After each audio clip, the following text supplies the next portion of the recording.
अच्छा चलता हूँ दुआओं में याद रखना मेरे जिक्र का जुबा पे स्वाद रखना।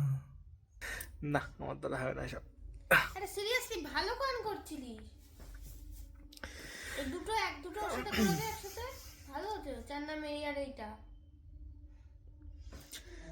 तेरी नजरों में है तेरे सपने, तेरे सपनों में है नाराजी, मुझे लगता है कि बात दिल की होती लफ्जों की धोखेबाजी।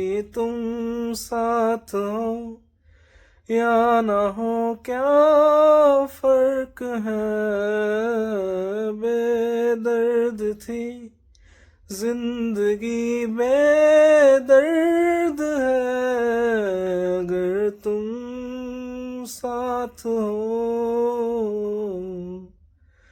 अगर तुम साथ हो।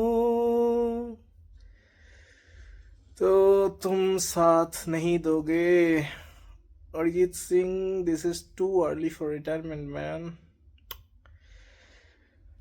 অফিস থেকে ফিরে চা করলো আর বেগুনি করলো, তো সেই খেতে খেতে হঠাৎ করে ফোনে দেখি যে এরকম অরিজিৎ সিং নাকি আর প্লেব্যাক সিঙ্গিং করবে না। একটা ধড়াস করে হলো যে কি, যেন বিশ্বাসই হলো না জিনিসটা। কিন্তু তারপরে দেখলাম যে হ্যাঁ, অল ওভার নিউজ একই খবর যে অরিজিৎ সিং আর প্লেব্যাক সিঙ্গিং করবে না। আর কি, তার ডিসিশনকে রেসপেক্ট দেওয়া ছাড়া আর তার গানগুলো বারবার বাজানো ছাড়া আর কোনো উপায় নেই এখন, শুধু এটাই। আর অল দ্য বেস্ট ম্যান।